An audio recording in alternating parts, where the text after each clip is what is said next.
വയനാട് മുണ്ടക്കൈ ഉരുൾപൊട്ടൽ ദുരന്തത്തിൽ മരണം 300 കടന്നു. 4-ാം ദിവസം 9 മൃതദേഹവും 5 ശരീരഭാഗങ്ങളുമാണ് ദുരന്തഭൂമിയിൽ നിന്നും കണ്ടെത്തിയത്.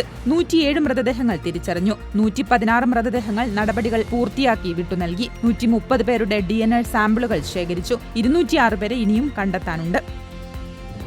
ദുരന്തമുണ്ടായ മുണ്ടക്കൈ, ചൂരൽമല, പുഞ്ചിരിമട്ടം മേഖലകളിൽ മണ്ണിനടിയിൽ ജീവന്റെ തുടിപ്പ് കണ്ടെത്താൻ റഡാർ പരിശോധന നടത്തുന്നു. തെർമൽ ഇമേജ് റഡാർ പരിശോധനയാണ് നടക്കുന്നത്. കെട്ടിടങ്ങളിൽ ഇനിയും ആളുകൾ കുടുങ്ങിക്കിടക്കുന്നുണ്ട് എന്ന് കണ്ടെത്താനാണ് പരിശോധനകൾ നടക്കുന്നത്.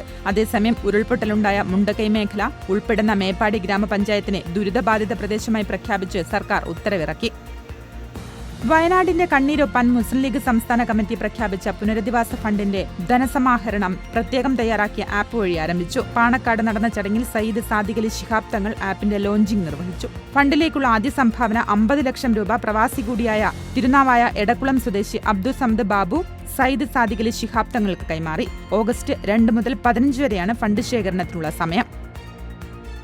അബുദാബിയിൽ ചെറുവാഹനങ്ങൾക്ക് സൗജന്യ പരിശോധനാ സേവനങ്ങൾ ആരംഭിച്ചു. അബുദാബി പോലീസിന്റെ ജനറൽ കമാൻഡും അഡ്നോഗ് ഡിസ്ട്രിബ്യൂഷനും സംയുക്തമായാണ് വാഹനങ്ങൾക്ക് പരിശോധനാ സേവനം ആരംഭിച്ചത്.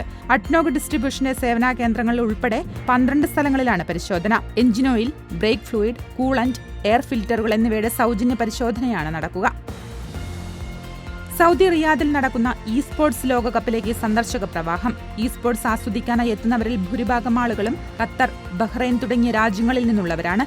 500 ക്ലബ്ബുകളുടെയും 1500-ലധികം കളിക്കാരുടെയും പങ്കാളിത്തത്തോടെയാണ് സ്പോർട്സ് നടക്കുന്നത്. സൗദിയിൽ ദക്ഷിണ മക്കയിലെ വാദി നുമാനിൽ അടുത്തിടെയുണ്ടായ ശക്തമായ മഴയിൽ രൂപപ്പെട്ട മലവെള്ളപ്പാച്ചിലിനിടെ കാറിൽ താഴ്വര മുറിച്ചു കടക്കുന്ന സൗദി യുവാവിന്റെ വീഡിയോ വൈറലാകുന്നു. 1-ലധികം തവണ നിയന്ത്രണം നഷ്ടപ്പെട്ടിട്ടും യുവാവിന് താഴ്വര മുറിച്ചു കടന്ന് രക്ഷപ്പെടാൻ കഴിഞ്ഞു. എന്നാൽ നിർദ്ദേശങ്ങൾ മറികടന്ന് യുവാവ് നടത്തിയ ഗതാഗത ലംഘനത്തിൽ 10,000 റിയാൽ പിഴ ലഭിച്ചേക്കാൻ സാധ്യതയുണ്ട്. UAE-യിൽ ഇന്ധനവില വർധനയെ തുടർന്ന് അജ്മാനിൽ ടാക്സി നിരക്ക് വർദ്ധിപ്പിച്ചതായി അജ്മാൻ ട്രാൻസ്പോർട്ട് അതോറിറ്റി. ഇതനുസരിച്ച് ടാക്സി നിരക്ക് ഓരോ കിലോമീറ്ററിനും ജൂലൈ മാസത്തിലുണ്ടായിരുന്ന 1.83 ദിർഹത്തിൽ നിന്ന് 1 ഫിൽസിന്റെ വർധനയാണ് ഉണ്ടായിരിക്കുന്നത്. ഇന്ധന വർധനയിൽ ജൂലൈ മാസത്തെ അപേക്ഷിച്ച് ഓഗസ്റ്റ് മാസത്തിൽ 6 ഫിൽസ് വർദ്ധിച്ചു. UAE-യിൽ നിരോധിച്ച മുസ്ലിം ബ്രദർഹുഡിന്റെ അംഗങ്ങൾ രാജ്യത്തിന് പുറത്ത് രഹസ്യ സംഘടന രൂപീകരിച്ചതായി അധികൃതർ വെളിപ്പെടുത്തി. സംഘടനയെ സജീവമാക്കി ആശയങ്ങൾ രഹസ്യമാക്കി നടപ്പിലാക്കാനാണ് ഇവർ ലക്ഷ്യമിട്ടത്. 2013-ൽ UAE-യിൽ നിരോധിച്ച സംഘടനയുടെ മറവിൽ വിദേശത്ത് സ്ഥാപിച്ച ഗ്രൂപ്പാണ് പബ്ലിക് പ്രോസിക്യൂഷൻ കണ്ടെത്തിയത്.